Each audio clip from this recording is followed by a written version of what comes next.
First ಇವತ್ತು ಬೆಳಗ್ಗೆ ನಮ್ಮ ಗ್ರೇಟರ್ ಬ್ಯಾಂಗ್ಳೂರ್ ಟೌನ್ಶಿಪ್ ಆ ವಿಚಾರದ ಎಲ್ಲ ರೈತರು ಬಂದಿದ್ರು. ನಾನೇನು ಗೋಷ್ಠಿಯನ್ನು ಮಾಡಿದ್ದೇನೆ ಅವರಿಗೆ ಪರಿಹಾರ ಹೆಚ್ಚು ಕಮ್ಮಿ 80% ರೈತರು ತನ್ನ ಬಂದು ಅವರು ಒಪ್ಪಿಗೆಯನ್ನು ಕೊಟ್ಟಿದ್ದಾರೆ. ಅವರು ಆದಷ್ಟು ಜಲ್ದಿ ಈ ಪರಿಹಾರವನ್ನು ನಮಗೆ ಜಲ್ದಿ ಕೊಡಿ ಅಂತ ಹೇಳಿ ಒತ್ತಾಯ ಕೂಡ ಹಾಕಿದ್ದಾರೆ. ಕೆಲವು ಕ್ಲೈಮ್ಸ್ ಇನ್ನ ನಮ್ ಕೆಲವು ಯಾರ ಭೂಮಿ ಇಲ್ಲ ಅಂತವ್ರ ಬಗ್ಗೆ ಕೆಲವ್ರ ಬಗ್ಗೆ ಕಾಳಜಿಯನ್ನು ವಹಿಸಿದ್ದಾರೆ.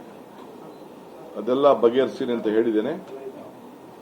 ಒಟ್ಟಾರೆ ಆ ಜಿಬಿ ಗ್ರೇಟರ್ ಬ್ಯಾಂಗ್ಳೂರ್ ಅಥಾರಿಟಿಗೆ ಸಂಬಂಧಪಟ್ಟಂತ ಹೊಸ ಟೌನ್ಶಿಪ್ ಬಗ್ಗೆ ಆ ರೈತರು ಯಾರು ಬಂದು ತನ್ನ ಒಪ್ಪಿಗೆಯನ್ನ ಶಾಸಕರ ಪ್ರಮುಖ ಸಮ್ಮುಖದಲ್ಲಿ ಬಂದಿದ್ರು ಅವರೆಲ್ಲರೂ ಕೂಡ ಈ ಸಂದರ್ಭದಲ್ಲಿ ನಾನು ಅಭಿನಂದಿಸ್ತೇನೆ.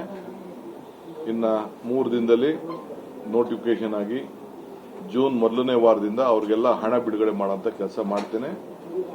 ಸೊ ಮೂರ್ ಹಳ್ಳಿ ಪ್ರತ್ಯೇಕವಾದಂತ ಫೈನಲ್ ನೋಟಿಫಿಕೇಶನ್ ಮಾಡಬೇಕು ಅಂತ ನಾವು ತೀರ್ಮಾನ ಮಾಡಿದ್ದೇವೆ.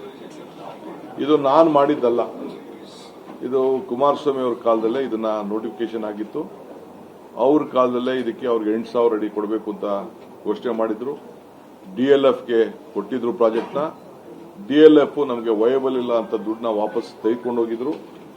ಸೊ ಇದನ್ನ ರೆಡ್ ಝೋನ್ ಅಂತ ತೀರ್ಮಾನ ಮಾಡಿದ್ರು. ಅಂದ್ರೆ ಯಾರು ಮಾರಂಗಿಲ್ಲ, ಬೇರೆ ಯಾರಿಗೂ ಕೂಡ ವಹಿವಾಟು ಆಗಬಾರ್ದು ಅಂತ ರೆಡ್ ಝೋನ್ ಅಂತ ಮಾಡಿದ್ರು.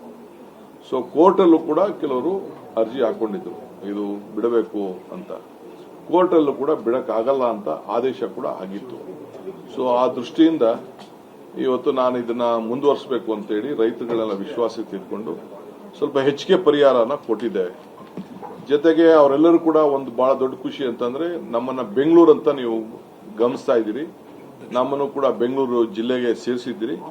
ಮೊದಲಿದ್ದಂತ ಬೆಂಗಳೂರು ಜಿಲ್ಲೆನೇ ಉಳಿಸಿದಿರಿ ನೀವು. ಅದಕ್ಕೆ ಅವರೆಲ್ಲರೂ ಕೂಡ ಬಹಳ ಸಂತೋಷ. ಯಾಕೆಂದ್ರೆ ಬಹಳ ಜನ ಹೊರಗಡೆ ದೇಶದಿಂದ ಎಲ್ಲ ನೋಡ್ತಾ ಇದ್ದಾರೆ. ಎಲ್ಲರೂ ಕೂಡ ಬರೀ ಕೇವಲ ಒಂದು 20 ಕಿಲೋಮೀಟರ್ ಮಾತ್ರ ಈ ಬಾರ್ಡರ್ ಇಂದ ಉಳ್ಕೊಳ್ತದೆ. ಸೊ ಇದು ಬೆಂಗಳೂರು ನಗರ ಆಗ್ತದೆ. ಸೊ ನಾನು ಅವ್ರಿಗೆಲ್ಲ ಆದಷ್ಟು ನಿಮ್ಗೆ ಏನು ಪರಿಹಾರ ರೈತರಿಗೆ ನಾವು ಕೊಡ್ತಾ ಇದ್ದೀವಿ, ನೀವು ಆದಷ್ಟು ಮಾರ್ಕೊಳಕ್ ಹೋಗಬೇಡಿ, ಇದರ ಬೆಲೆ ನಿಮ್ಗೆ ಇನ್ನೂ ಅರ್ಥ ಆಗುದಿಲ್ಲ ಅಂತ ಹೇಳಿ ಅವ್ರಿಗೆಲ್ಲ ಮನವರಿಕೆ ಮಾಡಿಕೊಟ್ಟಿದ್ದೇನೆ. ಬಹುಶಃ ಎಲ್ಲರೂ ಕೂಡ ಒಪ್ಕೊಂಡಿದ್ದಾರೆ. ಜಲ್ದಿ ಇದಕ್ಕೆ ಮಾಡಿ ಅಂತ ಹೇಳಿ ಎಲ್ಲ ರೈತರು ಕೂಡ ಎಲ್ಲ ಒಪ್ಕೊಂಡಿದ್ದಾರೆ.